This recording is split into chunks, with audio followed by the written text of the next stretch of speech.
Yeah, I think it's a big learning, this ENZA thing, and it's helped me recognize where what ENZA is and what's going on within my nervous system in terms of ENZA, which I knew a bit of it, but this has really brought it to the forefront, So the noticing on the of the nervous system, and then the competition. I never saw that as competition, because when you're in a debate and you're not in the and you have the Mm. need to win, that is competition. Mm. And like I Mm. said in the West, like you said in the West, because it's so normal, we don't actually attribute it to competition, but it is competition, you know. And in the East, I don't know if that's actually genuine, because I know, like in Africa, parts of Africa that I'm from, there is the so you keep quiet. So if you're a child, you keep quiet. Maybe if you're a woman, you also keep quiet. When certain people are talking or senior people are talking. So Mm. is that because I know with some people here in the West, they appear to be listening, but they're not. They just kind of think, well, I don't really want to get into that debate, so I'm just going to shut down. And that's not listening, is it? So they appear Mm. to be quiet and appear to be agreeing, but they're not. So, but what ENZA is like actually being genuinely listening to your body and how your body is reacting. So if your body is reacting negatively, you're not in ENZA. Is that what I mean? To Mm. clarify, Mm. you're not in Yeah. ENZA, are you? So you need your body to, because not only does it have an external effect, but it also has an internal effect on the body. So your body, you're breathing shallowly, and your heart rate is racing, and your jaw is clenched. You're probably having sweaty palms.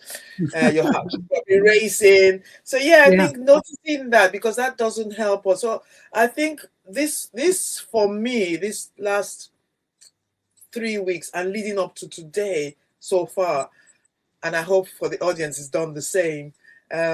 Has There's already a takeaway, so we're not at the end, but I already have such a great takeaway from this fact about feeling safe.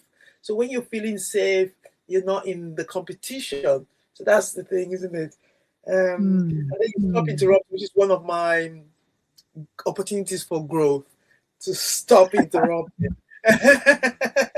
So yeah, so remember to take that deep breath, Yeah. so that you Yeah. react. So yeah, I'm really looking forward to this conversation, and I hope we're able to get something out so that the audience can also learn, because I know I'm learning a lot, and I'm really grateful. Yeah. Wonderful. Thanks, Abby. That's always so supportive. Thank you for doing that. But yes, let me just ask you about debate, because, of course, West, of course, that's a very common kind of meeting, if you like. But in the East, we don't really have many debates. And if people do debate, then they're very controlled. And if they want to debate seriously, then they go and learn debating skills and join. Tokyo University has a debate society. And it's so funny because the students are just imitating Westerners, really. It's very funny. Um, but yeah, basically, we are in the East. Yeah, that's why I'm here, really, because we want to collaborate. We rarely disagree, really. People rarely disagree, and some say that's suppression, but I believe it's something different. I believe it's a fundamental desire for harmony, which is a big thing here, of course, harmony, and also, as you say, for learning. So, um, if we want to learn, of course, I would advocate whole body listening. So, when you're in a discussion, then if you are really aware, then your whole body will be alert.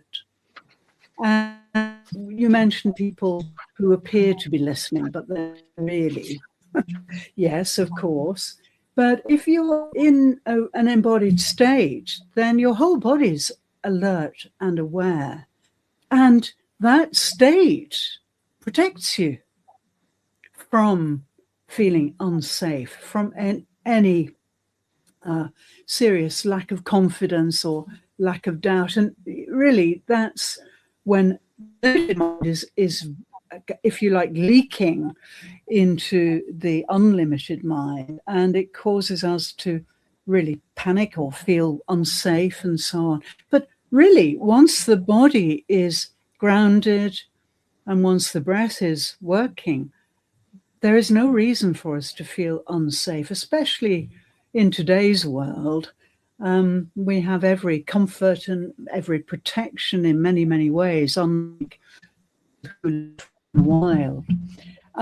So, yeah, I think there's a great opportunity to learn by just absorbing everything that people are saying.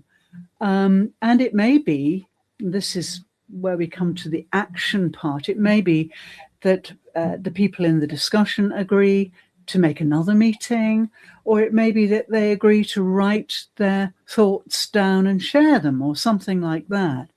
So there are many other ways that we can show our thoughts, and I'm always trying to get people involved in discussions on LinkedIn, but it's rather difficult to get sustained discussions going on. People are so busy, I think.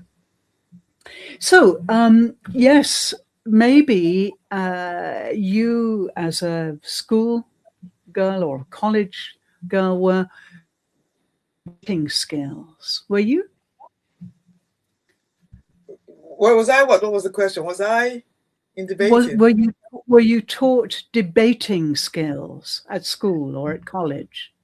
Yeah, we had debating societies, but now something has hit me about debating, the way we debate in the West.